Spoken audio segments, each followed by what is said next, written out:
Welcome back to Paul's Yard Walk. It's been quite a while since I've done one. It's been a long time, and so I thought I'd go ahead and do one. We had a very wet and long-lasting spring, unlike most of the country, which has been suffering from heat. We've had a fairly cool spring. We've had 1 week of warm weather in the 80s, and other than that, it's been cooler. Right now, we're in a patch where it's around 70 is the high every day. We've had a little bit of rain this week, although this is our dry season, so normally we don't expect much. But we had so much rain last winter, everything is still green here in the middle of July. So I think we'll just go ahead and walk around a little bit and see what's going on. We were out of town for 2 weeks recently, and so things got out of control, and so there's going to be lots of weeds.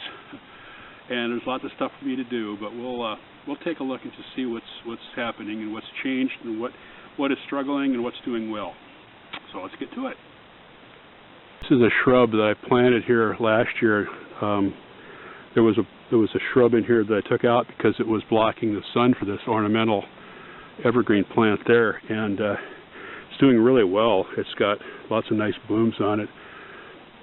I forget what it is. It starts with an F.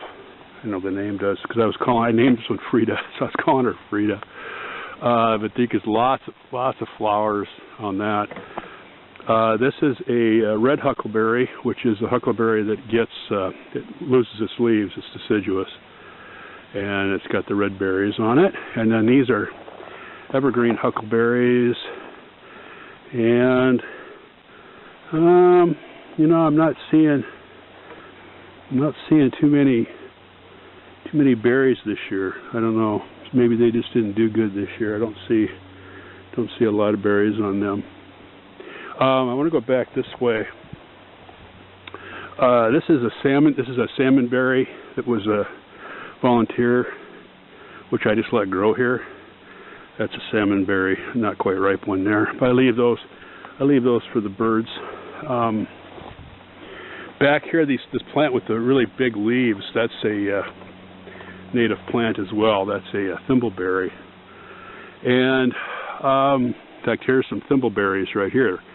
These are still green, but and some thimbleberry flowers, kind of pretty flowers. I'm going to have to cut this guy back, though, because it's starting to take over here. And it's a snowberry. And the sun's coming out. This is a manzanita. And what I wanted to do, there's some blueberries here that are doing really well in this raised bed. So I wanted to get more blueberries because I do like blueberries. So I planted 3 more here this spring.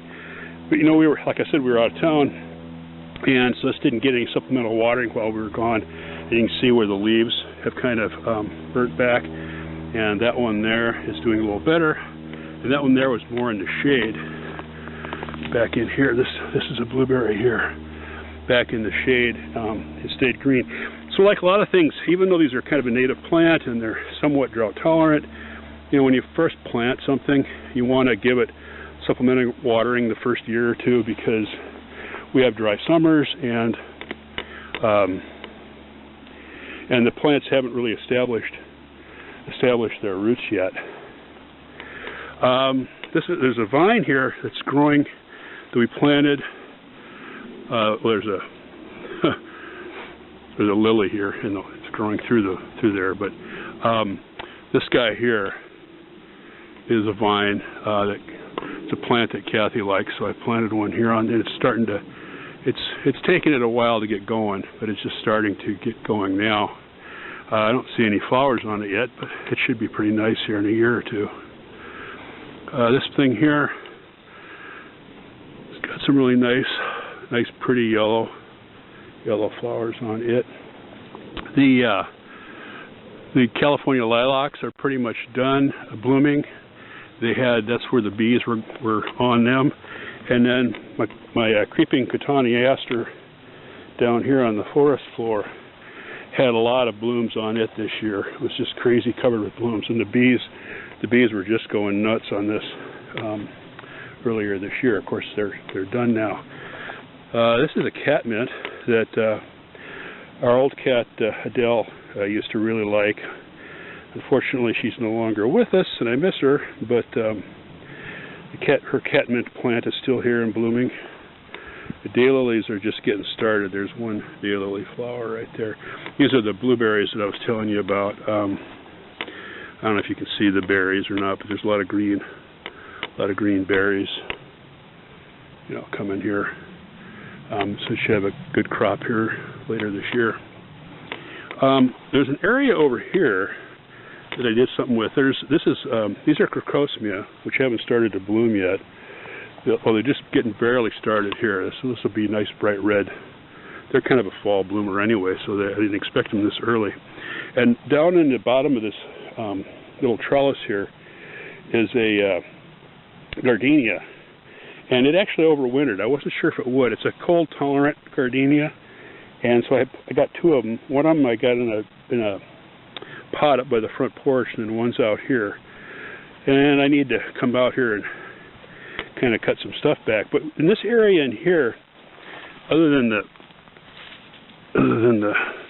the weeds here, I planted I planted some bee balm and some hummingbird mint, and I also planted some mixed wildflowers.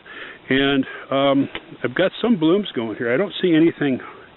I kind of thought I'd just take this area right here, which was open and empty, and just make it kind of a little bee/hummingbird area. I don't see anything coming to visit right now, but the flowers are starting to bloom, and they look kind of nice. The two filberts here. This is my old filbert. This one with the reddish brown leaves, and then this is the newer filbert with the green leaves. That's after I discovered that you don't get filberts if you only have one kind of filbert plant. You have to have cross-pollination. So hopefully some year I'll get some filberts. I'll take a quick look over here at the figs. The rain we had knocked some of the branches down. I did quite a bit of pruning in the off season last winter. I'll do a lot more this winter. I got some branches that are still going up pretty tall. The little guys are starting to come along now, and one of these here. This one back here does have a fig or two on it. There's another fig down there. This one I don't think has any figs, and that one there doesn't have any figs, but the big fig tree has some. Of course, they're not ripe yet. They'll probably be August, sometime in August before they're edible. But yeah, but what I've been doing, these are the Desert King figs. I here in the Northwest, figs get 2 crops a year. Most places, the second crop is the big one, the crop that you want. Here in the Northwest, the second crop never gets ripe. Because our weather is not warm enough, not hot enough. So what you do is you grow for the first crop, and the Desert King is a good variety that has a good first crop. And so what I've been doing is trying to cut down, like where it's really tall and I can't reach up there anymore, come down here and find a spot, and I do this in the wintertime when they're dormant, and also I can see better without the leaves in the way, and try to cut back and encourage new growth. So, because the growth, like this branch here, for example, this one, grew some last year, and this year it's got this much new growth, which is this greenish stuff. And this new growth, where it's greenish, that will have the figs that'll form on that. It'll probably get a fig or two next spring on that branch.